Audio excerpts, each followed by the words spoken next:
missing someone.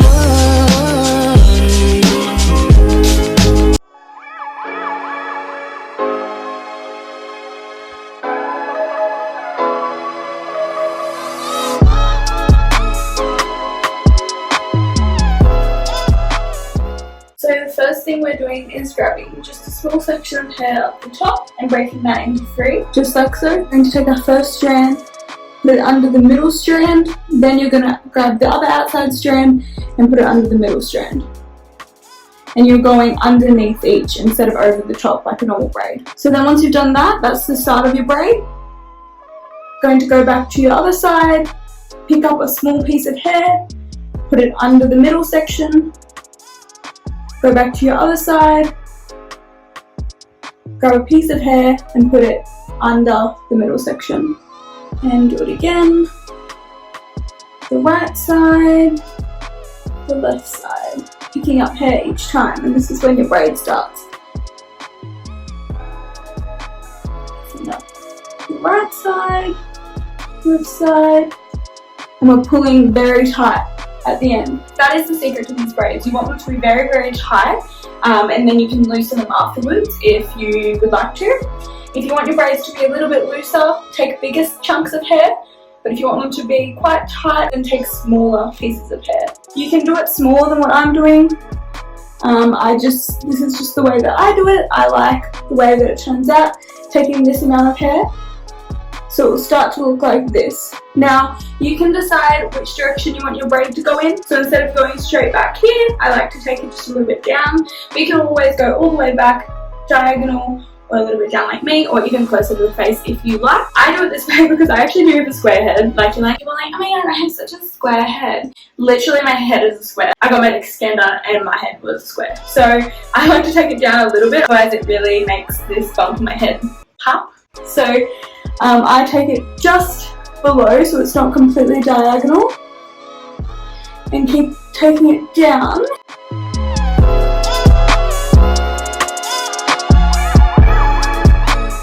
Remembering to pull it really tight.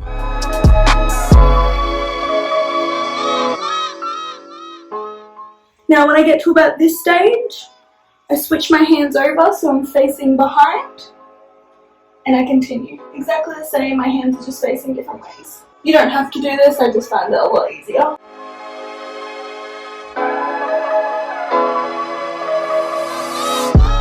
So once you get here and you've picked up your last piece, you want to do this part really, really tight. You don't want to have any bumps at the bottom. So pull as tight as you can and just start braiding as normal, but taking your pieces underneath instead of over the top to continue with the Dutch braid. Then I like to bring it to the front because my arms normally get sore, and I find if you don't do this part properly, it can make your braid twist. So pull it to the front, grab it, make sure everything's facing forward, and continue your braid. And normally I'll change the direction and start taking my pieces back over the top and go all the way down. If I'm doing loose braids and I'm going to pull them out quite a lot, I will stop about there and normally curl these little end bits. But because I'm doing this for like the gym and working out and stuff, I will take it pretty much as low as I can, leave a little bit at the bottom. If you're doing these braids to make your hair curly, I suggest doing it like as low as you can go. I want some about there. Grab my little hair ties. I much prefer to use clear hair ties. I just don't have any right now.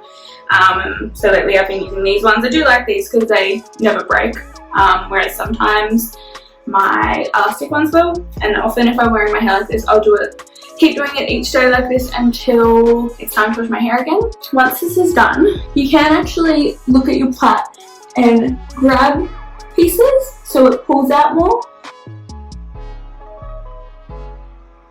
You can do this a lot. If I'm doing loose braids, I will pull them out like heaps. Now with these braids, they are so simple now. If you're sitting here thinking, how the hell am I going to be able to do that? Or you give it a go and it takes you a really long time, don't be discouraged, keep trying. I did it like every day for a few months, and by the end of it I was able to do it, so I'm able to just do it easily now. I actually do this when I need to do my hair quickly and it's kind of dirty. I also find this works better when your hair is a little bit dirty. If you're going to practice, I'd suggest practicing the day before you have to wash your hair, and clean hair it's a little bit trickier, unless you're doing really loose braids. That does work as well. So I think the 3 main things to remember with these: doing your braids backwards instead of the normal way. A lot of people are used to taking their pieces of hair and putting them over the top, but in this case you have to do it under to create the Dutch braid. The second thing is make sure you're grabbing the right amount of hair for the braid you want, because I made that mistake a lot when I was learning. I kind of just taught myself how to do it, and I couldn't get like the tight look, but you just grab smaller and smaller pieces. Obviously if you want a really, really slick back look, you can incorporate gels and things like that. And third one, making sure you're pulling as tight as you possibly can. Make sure after every time you add a piece of hair, you pull as tight as you can and keep your fingers really close to your head. You don't want them out here if you're braiding here.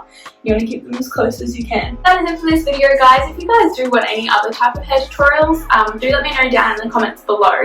I do also have a tutorial on how I curl my hair. Don't forget to give this video a thumbs up, and if you want to see any more of my videos, make sure to click the subscribe button. That is about it for this video, guys. Thank you so much for watching, and I will see you in my next one. Bye.